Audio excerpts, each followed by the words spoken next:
So one of the biggest lessons that I have learned in life,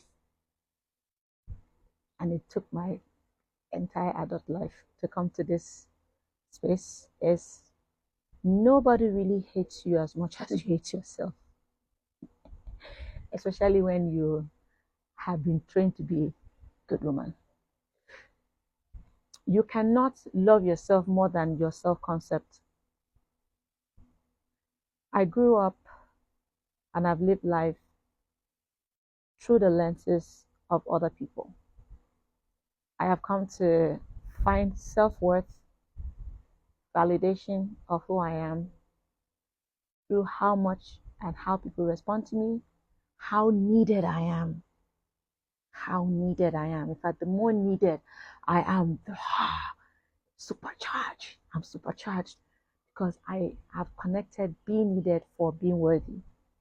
And when I'm not needed, I feel like I'm not worthy.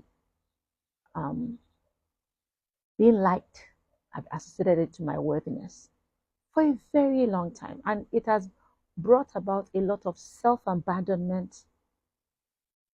And I didn't realize how much lack of self love and disrespect I have for my being, despite how even the performative side of me showed my capacity. Because at the end of the day, you use a lot of capacity to try and please people. It takes a lot of energy.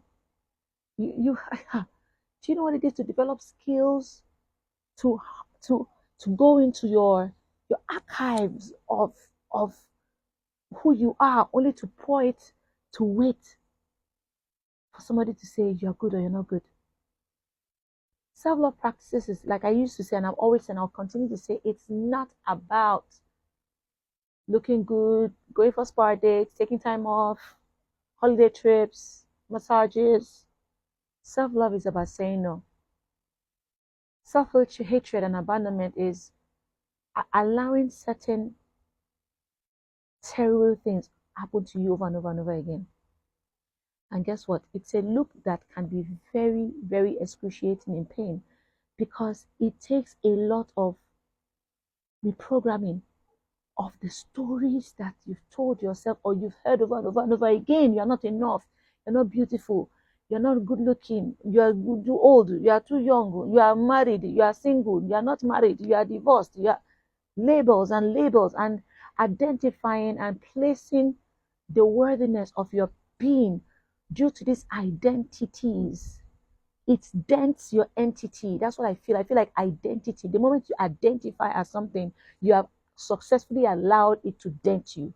That's why it's called identify. This is my own, this is how I'm processing it. Because the moment you identify with somebody, you have created limitation for yourself.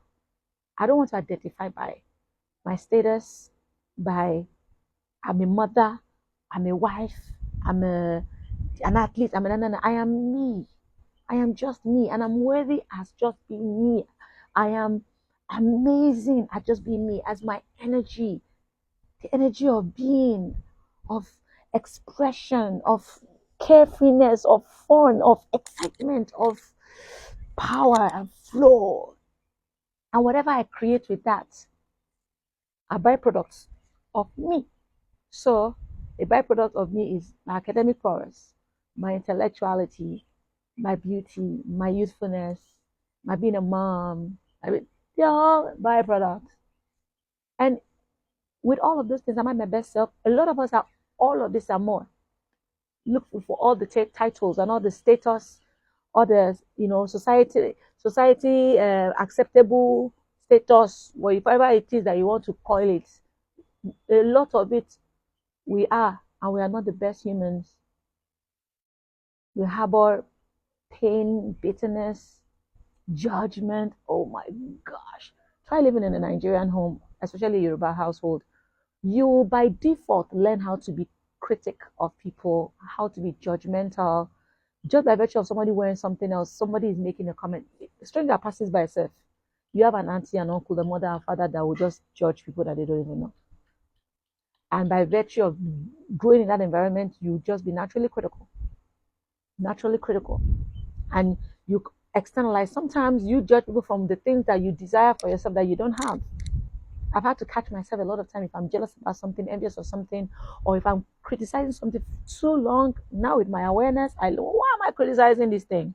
Why am I criticizing? Okay, why is it triggering me? Oh, I need to work on something. Okay, there's something it's telling me about myself.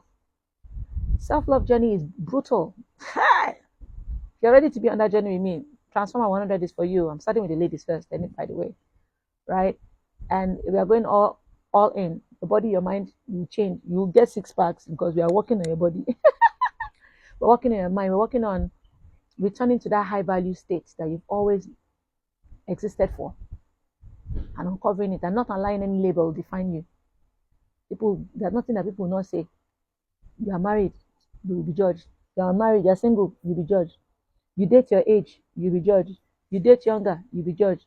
You date older, you'll be judged. You divorce, you'll be judged. You decide not to marry at all and you have children, you'll be judged. You'll marry very well with the right age, with the right everything, and you don't have children, you'll be judged. You marry and you have children and you don't have a boy, you'll be judged. You marry and you have only girls, you'll be judged. You marry and have both kids. It's like that. You'll be judged for everything. So the journey to finding yourself and staying true to who you are. First of all, do you even know who you are? I don't even know who I am. I'm learning you. I tell you, say, I know everything about me right now. No, I'm uncovering me every day. And sometimes the best part of you is uncovered through going through the darkest part of you. What are the darkest parts of you? Your triggers and your wounds, and the part that you avoid a lot, the part that you escape from, the pains, the thoughts, the identity, the shame, the guilt, the decisions you've made that has brought about consequences that you judge yourself for every single day. They're all part of what you need to, to uncover, to find your true self, because you are living through the lens of those filters. And you judge people through the lens of those filters. You choose love through the lens of those filters. I don't even call it choose love. You choose partners based on the lens of those filters. And your self-concept is going to attract what you are, who you are, and the people that are necessary to help you uncover. Most of the time, the relationships that we find ourselves in with people are the ones that point us back to ourselves. As I say, if you point one finger, the remaining four is yours. A lot more is yours than the one out there. Right? Judge not so that you'll not be judged, because the way you judge is not the way you'll be judged. Because at the end of the day, that same knife will take cut, and it will take cut you. So what am I trying to say here? Self-love is a deep journey, and it's not easy. And there are going to be mirrors all around you, especially relationships. But most importantly, you need to learn to say no. You need to learn to stop abandoning yourself. And you can see these things I'm saying are very easy to say, very hard to live with. It's excruciating in pain, the consequences of it. But awareness allows you to understand what is going on, because your nervous system is going to be a wreck. You're going to be dysregulated. You'll be a lot. But awareness is key. Understand everything about yourself. Understand your attachment styles. Understand how broken your nervous system is and how it responds, whether in flight, fight, freeze, or fawn. I have gone through a very devastating nervous breakdown, to the point whereby the best way my mind could save me from going crazy, or from shutting off from the reality, was to shut down the feeling and rewrite the story and make the situation not look too bad. Like, your nervous system has a way of shutting you into a point whereby you can survive. It goes into survival mode. You have the sympathetic and the parasympathetic nervous system. So they go into active drive. You find out that that's why some people can be in traumatizing relationship and they are still there. I wonder why they are still there. Because they need to rewrite the story that they're telling themselves so that they can stay and survive, or maybe because they can't get out, or in order to be able to feel that it's safe enough to get out, they need to create a safety net within the rubbish that's going on. So people from outside are saying it's rubbish, but inside I say no, it's rubbish, but it's not that bad rubbish, because the mind is trying to survive, because the mind is not believing that Nami be this, Nami going to this. So to self-regulate and not self-destruct, it quickly tells itself another story. That's why you have to have a lot of empathy for people who are in bad relationship or toxic environment or toxic relationship. Not as easy as you think it is. We'll just more later, Sha.